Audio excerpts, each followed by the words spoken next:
combattants de l'indépendance, aujourd'hui victorieux. Michel-Ange. Je vous salue au nom du gouvernement congolais.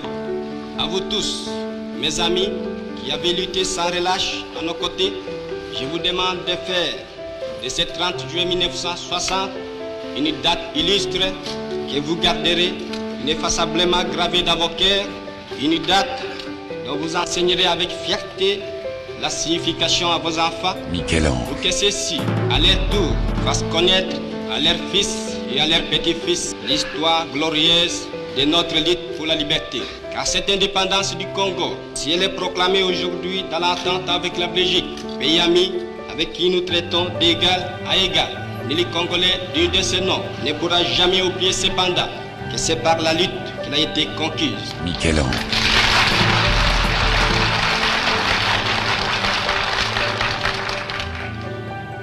Une lutte de tous les jours, une lutte ardente et idéaliste, une lutte dans laquelle nous n'avons mélangé ni nos forces, ni nos privations, ni nos souffrances, ni notre sang.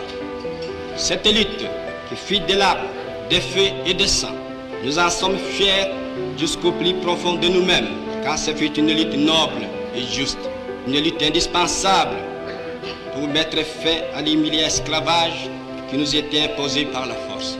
Ce qui fit notre sort à 80 ans du régime colonialiste. Nos blessures sont trop fraîches et trop douloureuses encore pour que nous puissions les chasser de notre mémoire. Car nous avons connu le travail harassant, exigé en échange de salaires qui ne nous permettaient ni de manger à notre faim, ni de nous vêtir ou nous loger décemment, ni d'élever nos enfants comme des êtres chers. Nous avons connu les ironies, les insultes, les coups que nous devions subir matin, midi et soir parce que nous étions des nègres. Qui oubliera qu'à un noir, on disait tu, non certes comme à un ami, mais parce que les voix honorables étaient réservées aux seuls blancs. Nous avons connu que nos terres furent spoliées au nom des textes prétendument légaux qui ne faisaient que reconnaître les droits du plus fort. Nous avons connu que la loi n'était jamais la même, selon qu'il s'agissait d'un blanc ou d'un noir, accommodante pour les uns, cruelle et inhumaine pour les autres. Nous avons connu les souffrances atroces des relégués pour opinion politique ou croyances religieuses. Exilés dans leur propre patrie, leur sort était vraiment pire que la mort elle-même.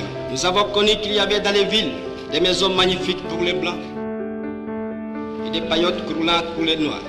Que les noirs n'étaient admis dans les cinémas, ni dans les restaurants, ni dans les magasins européens.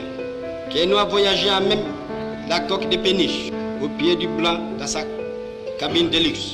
Qui oubliera enfin les fusillades où périrent tant de nos frères. Les cachons furent brutalement jetés, ceux qui ne voulaient plus se soumettre au régime d'injustice, d'oppression et d'exploitation. Michel-Ange.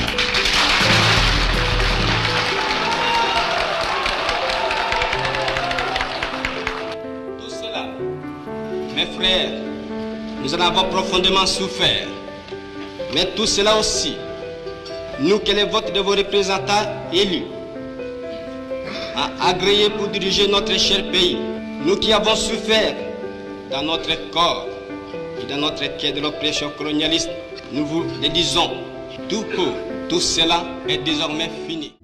La République du Congo a été proclamée et notre cher pays est maintenant entre les mains de ses propres enfants. Ensemble, mes frères, mes sœurs, nous allons commencer une nouvelle lutte sublime qui va mener notre pays à la paix, à la prospérité et à la grandeur. Nous allons établir ensemble la justice sociale et assurer que chacun reçoive la juste rémunération de son travail.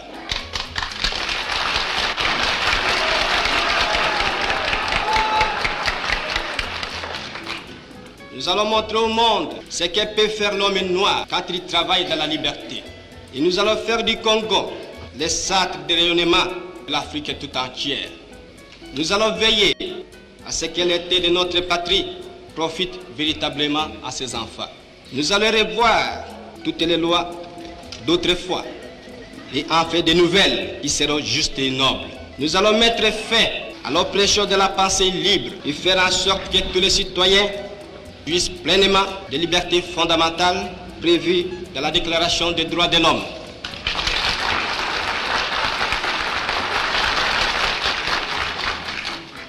Nous allons supprimer efficacement toute discrimination, quelle qu'elle soit, et donner à chacun la juste place qui lui vaudra sa dignité humaine, son travail et son dévouement au pays.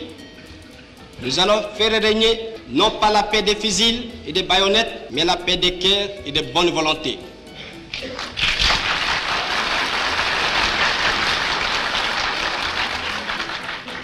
Et pour tout cela, chers compatriotes, soyez sûrs que nous pourrons compter non seulement sur nos forces énormes et nos richesses immenses, mais sur l'assistance de nombreux pays étrangers dont nous accepterons la collaboration chaque fois qu'elle sera loyale et ne cherchera pas à nous imposer une politique quelle qu'elle soit.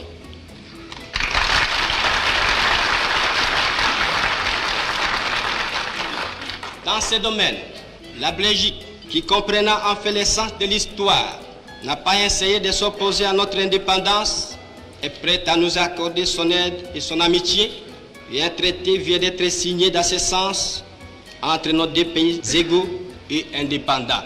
Cette coopération, j'en suis sûr, sera profitable aux deux pays. De notre côté, tout en restant vigilants, nous saurons respecter les engagements librement consentis. Ainsi, tant à l'intérieur qu'à l'extérieur, le Congo nouveau, notre chère République, que mon gouvernement va créer, sera un pays riche, libre et prospère. Mais pour que nous arrivions sans retard à ce but, vous tous, législateurs et citoyens congolais, je vous demande de m'aider de toutes vos forces. Je vous demande à tous d'oublier les querelles tribales qui nous épuisent, qui risquent de nous faire mépriser à l'étranger. Je demande à la minorité parlementaire d'aider mon gouvernement par une opposition constructive et de rester strictement dans les voies légales et démocratiques. Je vous demande à tous de ne reculer devant aucun sacrifice pour assurer la réussite de notre grandiose entreprise.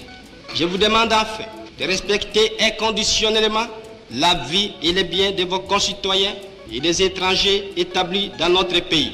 Si la conduite de ces étrangers laisse à désirer, notre justice sera prête à les expulser du territoire de la République. Si par contre leur conduite est bonne, il faut les laisser en paix, car eux aussi travaillent à la prospérité de notre pays.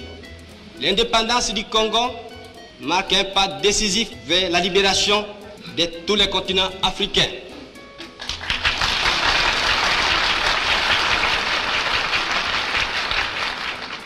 Voilà, si, Excellences, Mesdames, Messieurs, chers compatriotes, mes frères d'Arras, mes frères de lutte, ce que j'ai voulu vous dire au nom du gouvernement en ce jour magnifique de notre indépendance complète et souveraine.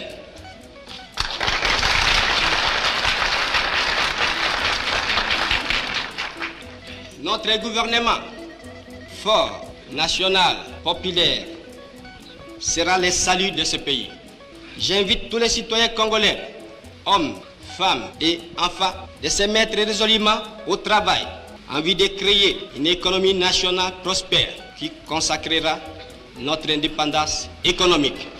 Hommage aux combattants de la liberté nationale. Vive l'indépendance et l'unité africaine. Vive le Congo indépendant et souverain.